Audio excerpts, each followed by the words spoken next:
Hello guys, आज अपन पढ़ेंगे पाताल यंत्र के बारे में। तो सबसे पहले ये देखिए कि पाताल यंत्र का उपयोग क्या है। तो पाताल यंत्र का उपयोग तैल निष्कासन यानी कि गंधक तैल, भल्लातक तैल, विश्वामित्र कपाल स्नेह को प्राप्त करने के लिए किया जाता है।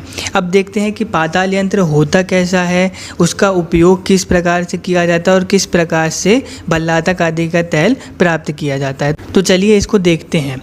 सबसे पहले ज़मीन में 1 हाथ गहरा गड्ढा खोदेंगे।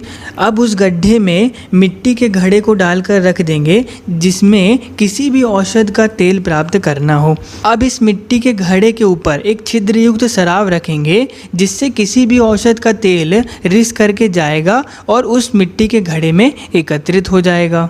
अब सराव और मिट्टी के घड़े को अच्छी तरीके से संधि बंधन कर दूसरा मिट्टी का घड़ा लेंगे और उस दूसरे मिट्टी के घड़े में हम उस औषध को भर करके रख देंगे जिस औषध का तेल हमें निष्कासित करना है।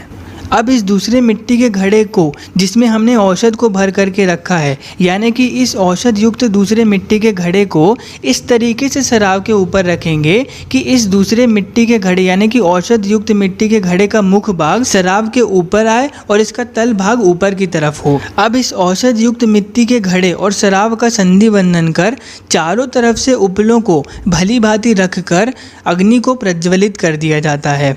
स्वांग शीत यानी कि ठंडा हो जाने पर सावधानी से जो पात्र यानी कि जो मिट्टी का घड़ा जमीन के अंदर था जिसमें किसी भी औषध द्रव्य का तेल निष्कासित किया गया है, तेल को प्राप्त किया गया है, उसे सावधानी पूर्वक जमीन से निकाला जाता है और उससे तेल का ग्रहण किया जाता है। यह पाताल यंत्र है। अब चलिए इसको जल्दी से एक बार रिवाइज कर लेते हैं। सबसे पहले हमने जमीन में 1 हाथ गहरा गड्ढा खोदा।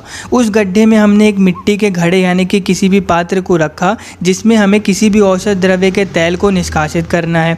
उसके ऊपर हमने एक छिद्रयुक्त सराव को रखा जिससे तेल रिस करके आएगा और जमीन के अंदर जो मिट्टी का घड़ा है उसमें तेल यानी कि किसी भी औषध का तेल एकत्रित होगा। अब उसके बाद हम दूसरा एक मिट्टी का पात्र लेंगे जिसमें किसी भी औषध द्रव्य को भर करके रख देंगे जिसका तेल हमें निष्कासित करना है और इस मिट्टी के पात्र को सराव के ऊपर इस तरीके से रखेंगे कि मिट्टी के पात्र का मुख सराव के ऊपर आए और उस मिट्टी के पात्र का तल भाग ऊपर की तरफ हो। उसके बाद हम औषध युक्त मिट्टी के पात्र और उस सराव का संधि बंधन कर रख देंगे और संधि बंधन करने के बाद उस मिट्टी के पात्र जो कि जमीन के ऊपर था उसके चारों तरफ उपलों को रखकर अग्नि को प्रज्वलित कर देंगे। स्वांग शीत होने पर यानी कि ठंडा होने पर सावधानी से उस यंत्र को निकालेंगे और नीचे के पात्र यानी कि नीचे का मिट्टी का घड़ा जिसमें हमने तेल को निष्कासित किया गया है, तेल को एकत्रित किया गया है, उसे सावधानी पूर्वक जमीन से निकालेंगे और उससे तेल को एकत्रित कर लेंगे। तो इस तरीके से हमने पाताल यंत्र को देखा। पाताल यंत्र में किस तरीके से तेल का निष्कासन किया जाता है वो देखा और पाताल यंत्र का उपयोग देखा कि गंधक तैल, भल्लातक तैल और विश्वामित्र आदि कपाल स्नेह को प्राप्त करने में किया जाता है। तो ये देखिए हमारा आज का पाताल यंत्र था। आगे के यंत्र को हम नेक्स्ट वीडियो में पढ़ेंगे। अगर आपको हमारा वीडियो पसंद आया हो तो please like, share and subscribe our YouTube channel Ayurvedic formulation. Thank you for listening.